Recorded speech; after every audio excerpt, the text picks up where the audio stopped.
Well, hello, friends. Welcome back to episode 8 of What If It All Works Out? Conversations for the Overthinker turned Overcomer.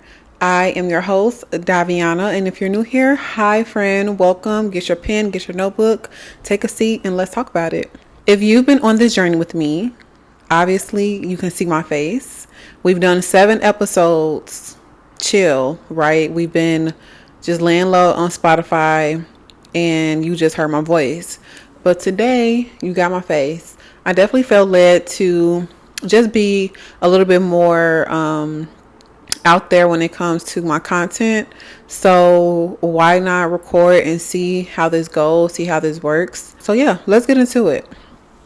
For the past week, I've had a heavy heart and focus on the girls with everything that's going on in the media and also just in life when it comes to women and what the world demands of us.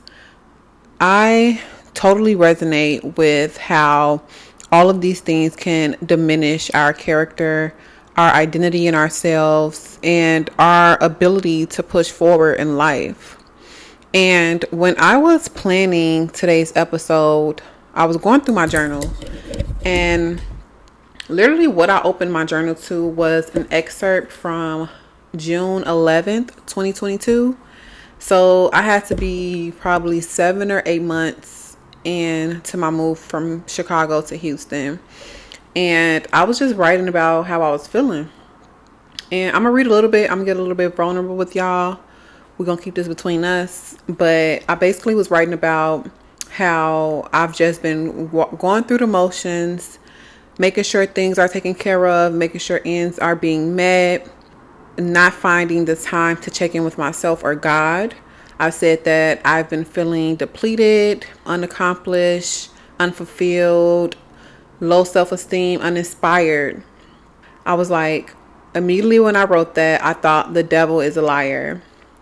And then I was like, how do I shake this state of emotional drainage? I was in a new role that kind of demanded a little bit more of my time, that took me away from being home and pouring into myself spiritually and physically and mentally. And I just felt very burnt out. And I was like, I believe God is the answer, but I haven't been feeling like God has shown up, to be completely honest. I was like, the word says he will lift me with his right hand and that he's with me. But does he know exactly what's going on, and where do I get the energy to keep going? How do I find the courage to be consistent when I don't feel like doing anything? I said, I desperately want change. I want to hear God's voice, and I want clear direction to gain momentum to keep pushing. That's what I was reading before I was planning today's episode. I'm like, this is what I'm going to talk about. How do you get back up when you've been feeling burnt out, depleted, unfulfilled, depressed, lonely, having low self-esteem, all of those things. So we're going to title this one, Girl, Get Up.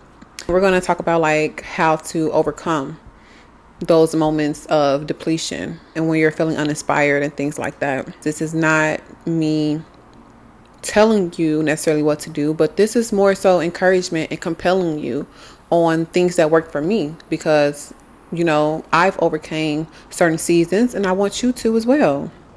I want to also acknowledge like the reality of what can cause a burnout, the reality of feeling like you want to do something else, but you have to prioritize the main things. And when those main things take so much from you, you don't have much capacity to care for anything else concerning your life. So I definitely want to acknowledge that and say that I can resonate with that as well. So 2022 was about 4 years ago. And when I wrote that at the time, I wasn't feeling my best. But today, I am in a much better space. Yes, I've had trials within 4 years and I've had low seasons within 4 years. And one, I want to talk about time. You have to give it time. I believe that there is an art to development. Like nothing clicks the first time. Some things do take time to mature and develop, like I talked about in episode 1. Remember the butterfly. when you're going through a transition, it's gonna take time. Simple as that. You can have people talking to you about how they did this and how they did that, but development is a lived process. And in order to gain wisdom, you have to gain it through experience. And to gain it through experience, you have to have time. Number 2 was revelation. And what I mean by revelation, I am speaking in terms of you go through something so many times, you walk around this mountain so many times, and then one day it just clicks. It's like when your frontal lobe develops and everything that you've known to be true suddenly shifts, and you become more aware of habits, people, yourself, and you just decide that you want to shift forward and that you've had enough. In this season, I was asking myself, who am I? Who am I becoming? And where am I going? What do I want to do to get there? So yes, revelation of who you are is what's going to shift it. When you have this sense of knowing that you deserve more for yourself, you just decide to shift forward. The third thing is faith. Of course, I'm going to talk about God. I know I wrote in my journal at that time that I felt like God was far. And the honest truth is he wasn't far.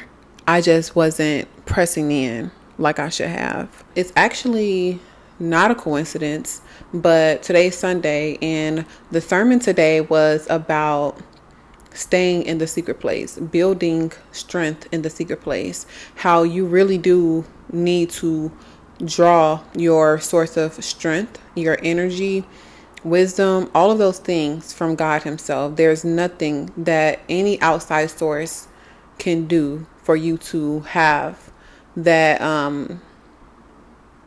that awaken of your soul. And on top of that, I think it's the moment where you have an honest conversation with God and let him know how you're feeling. Let him know you're depressed. Let him know you have low self-esteem and this sense of burnout and depletion and unfulfillment.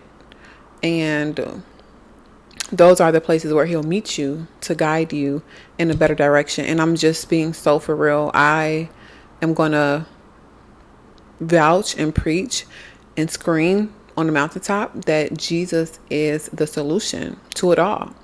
And if you felt like there was some type of spirit, like some gap in your spiritual life, if you tried Jesus before, try again with more honesty. And then also give it time. Give him time to show up for you. Give him time to respond.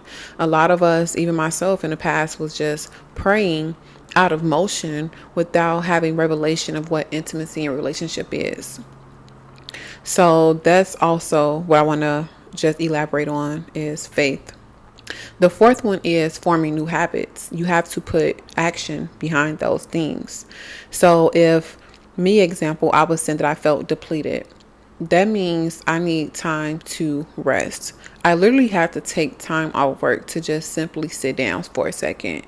I had to start pouring back into my health physically and emotionally and mentally. I stopped consuming so much content that was feeding insecurities and started reading books that was like encouraging. So for example, Atomic Habits is a good one that I read. And then also another book called The Subtle Art of Not Giving a Fuck. Those two books definitely helped me in my progress and development of forming new habits and stop caring about society and what they expect. When it comes to forming new habits and creating this new sense of self, there's 4 things that I worked on. Like I said, my spiritual life, my social life, my physical life, and my financial life. I felt like all of those things needed help, and I just started prioritizing those things as well. You have to get to a place where, with yourself, this goes back to revelation, of asking yourself if you're living in a way that is satisfying to who you are and who you want to become. So in this moment, you're like, am I forcing this, or is this my true identity?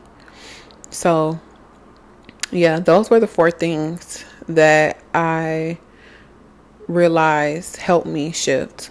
We hear it all the time where they say that comparison is a thief of joy. Now, it is okay to be inspired, but to try to copy and paste someone's whole aura, it won't work, sis.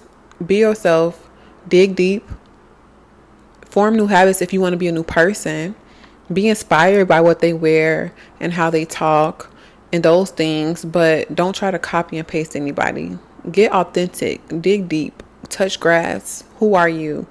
Is what you have to ask yourself. It's what I had to ask myself. Yeah, because going back to burnout and depletion and unfulfillment, trying to be like what society demands of us, or trying to live up to certain standards, it won't ever, you will always feel unfulfilled and depressed and depleted, So go to the source, which is God, and dig deep into yourself to bring out that authenticity and strength of what true womanhood, girlhood is. So, of course, we want to reference scripture with everything that we talk about. And last week, I have been very much into Luke 8 and Mark 5. In those 2 parts of the Bible, it talks about a woman who suffered from hemorrhages or the issue of blood, and then also Jairus' daughter who Jesus raised from the dead. So just a quick Bible study or recap for those who may not know. The woman with the issue of blood, she had hemorrhages for 12 years. She went to all the physicians, spent all her money for healing, and no one was able to heal her. I want to say at this time she heard that Jesus was in town, right? And when she noticed the crowd, she pressed her way through this gigantic crowd to get to Jesus. She was thinking to herself, if only I can touch just a piece of his clothes, if I can touch the hem of his garment, then I will be healed. She wasn't trying to get him to have a one-on-one conversation. She wasn't trying to get him to lay hands on her. All she thought was, if I'm just in this person's presence and I just touch a piece of them, surely I can be healed. So what did she do? She pressed her way forward, and she was able to grasp a piece of the bottom of his clothes, and instantly she felt healing in her body. Jesus noticed it because he felt power leave from him, and he turned around like, who touched me? And she was like, me. And then Jesus' response was, your faith has healed you. Go in peace. I had to sit on that for a minute, because it says your faith has healed you. Him touching her didn't heal her. What healed her was her faith.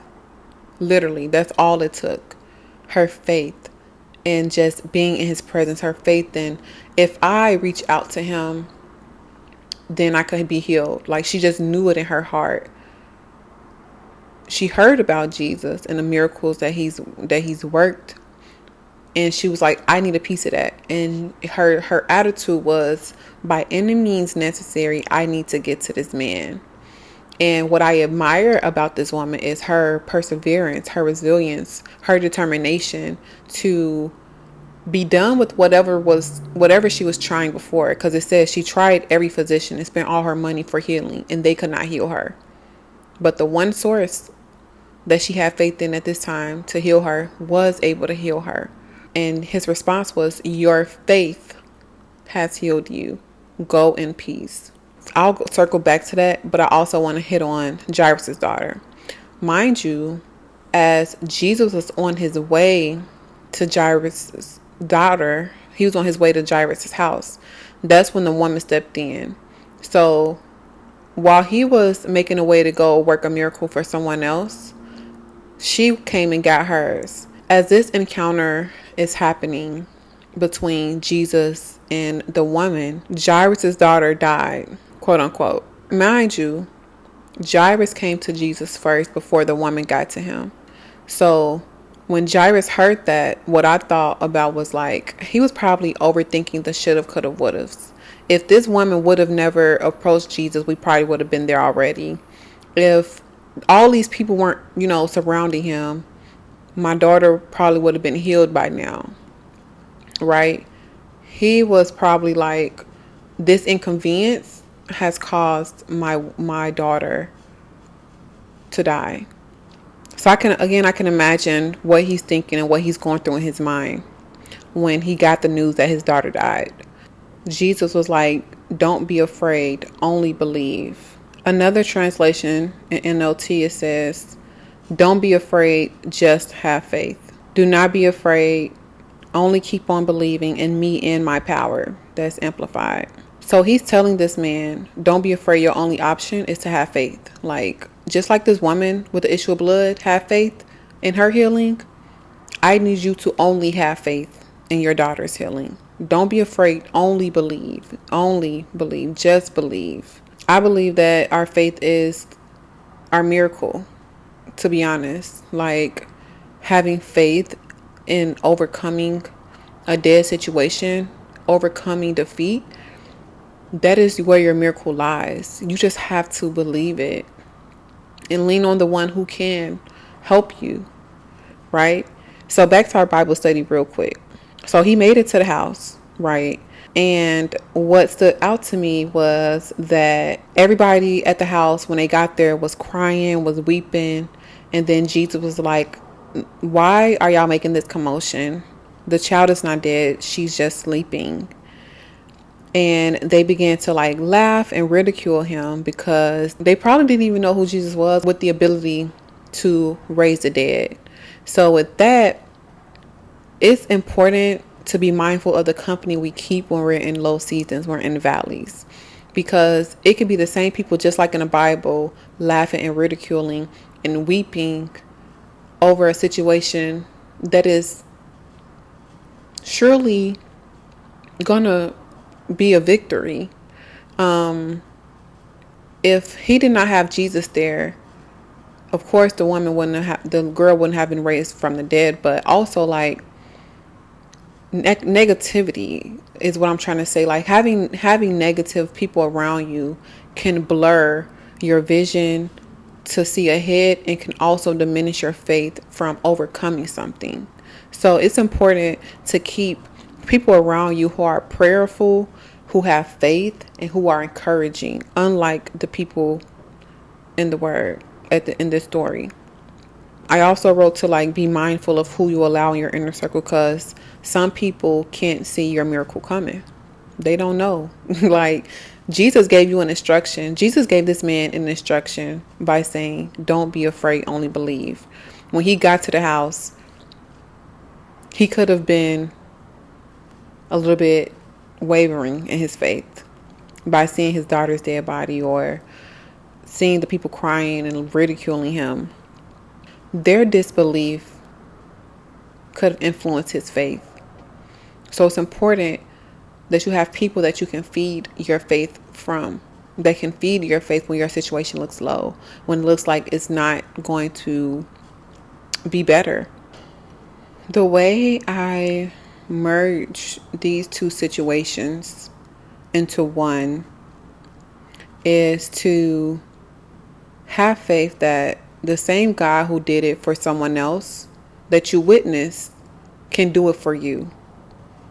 If you're in a place where you're not feeling your best and you're feeling burnt out, depleted, heartbroken, unfulfilled, unhappy, lonely, the same God who brought me out of those things, I literally wrote it down. I read it to y'all.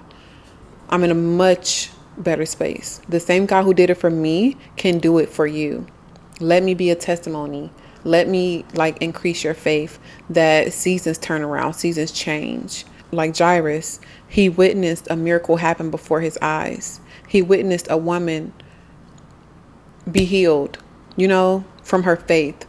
And Jesus told him to do the same thing. Only believe, right? So let other people's testimonies increase your faith and not your envy. Even though his daughter died as Jesus healed another woman, don't let that don't let that make you think that it can't be done for you. It should encourage you. Like, dang, he did that for her. Surely I can do the same because I'm calling on the same person. It's the same man, the same God with the same power. So, yeah, write that down. Let other people's testimonies increase your faith, not your envy. And also, be mindful of the circle you keep. Some people can't see your miracle coming. We saw a miracle right before our eyes, but we still have a story. We still have this valley, right? What it takes is, just like the one with the issue of blood, determination, faith for healing. It takes action behind that.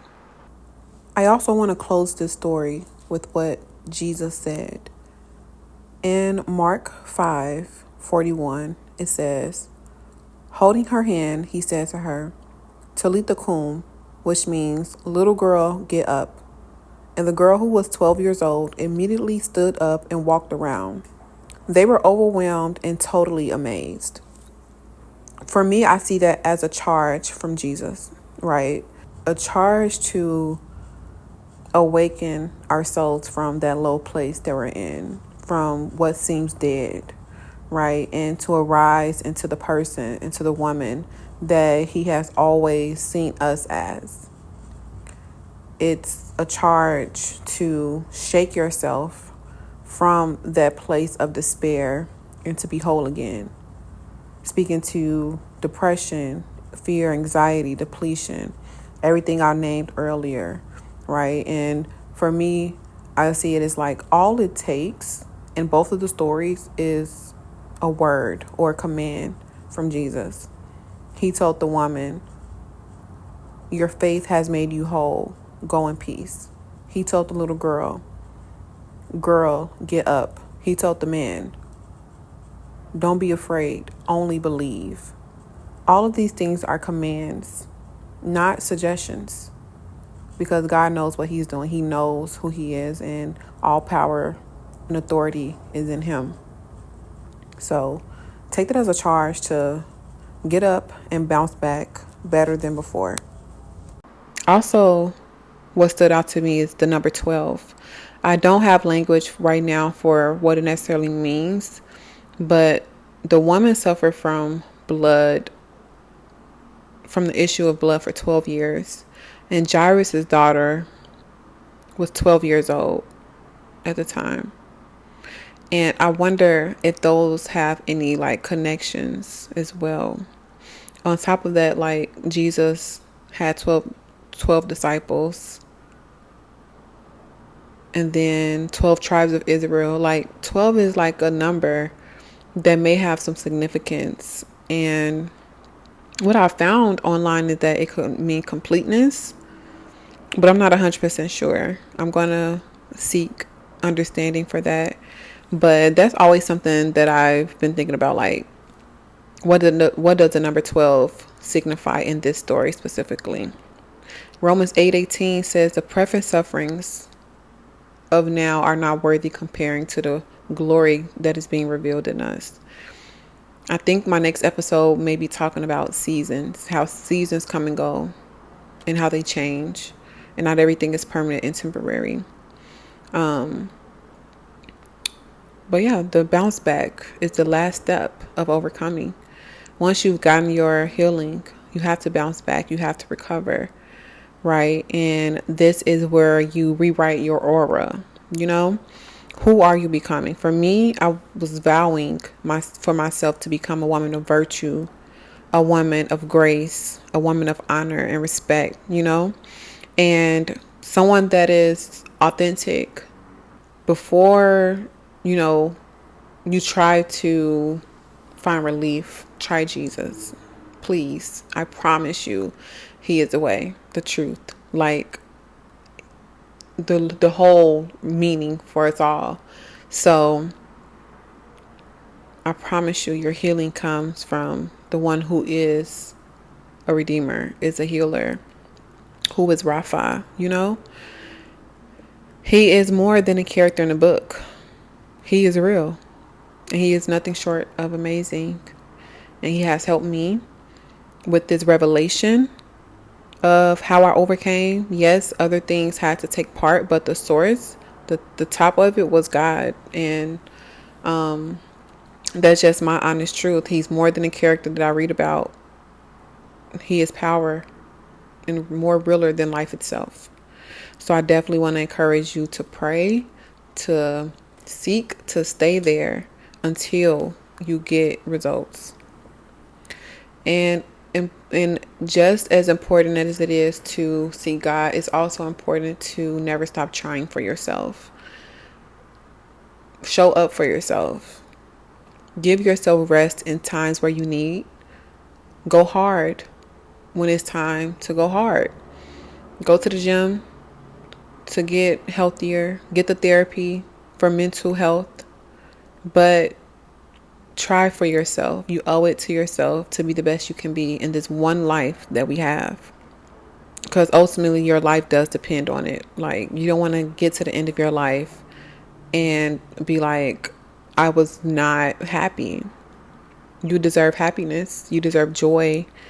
And you just have to keep trying. I believe that is all I wanted to say. I resonate with the girls who not feeling it, like who feels like they can't prioritize themselves. They're burnt out, they're depleted, they're not themselves, low self-esteem, lack of confidence, unfulfilled, don't know your purpose, hurting, damaged. I resonate. I understand. And you clicked on this episode because you are probably trying to figure out how to get better at life. And like I said earlier, time, revelation, faith, habits. That's how you overcome. And you came to this episode because you're interested in overcoming. And I hope that it helped you. So that tells me a lot about you, that you're making the steps and that you're curious. And you're not going to overthink it like me. You're going to overcome it. So today's journal prompt is actually going to be an assessment of 5 bullet points. Spiritual, physical, emotional, financial, and socially. Where are you right now, and where do you want to see yourself? And make an action plan on how you're going to move forward. 1 or 2 things per bullet point, because you don't want to overwhelm yourself with all these tasks. You already have priorities, right? So if you give yourself at least 1 or 2 things that you're going to work on second quarter of the year, and then come back third quarter and look at your progress and keep moving forward, you're guaranteed to see results. Yes, girl, not everything is defeat. You have the ability to overcome your mountains, however that may look like for you. It will work out because it always does. So think to yourself next time, if I move forward with this action plan, what if it all works out? So that is the end of our episode today. I hope it helped you. I hope it resonated with you in a way that is going to help you overcome and move forward. Please don't forget to like, comment, share, and subscribe to this channel. Give me feedback on how you feel about the visuals, about the audio. I'm always open to your feedback. Until next time, my friends, never stop thinking, what if it all works out? I'll see you in our next talk. Bye.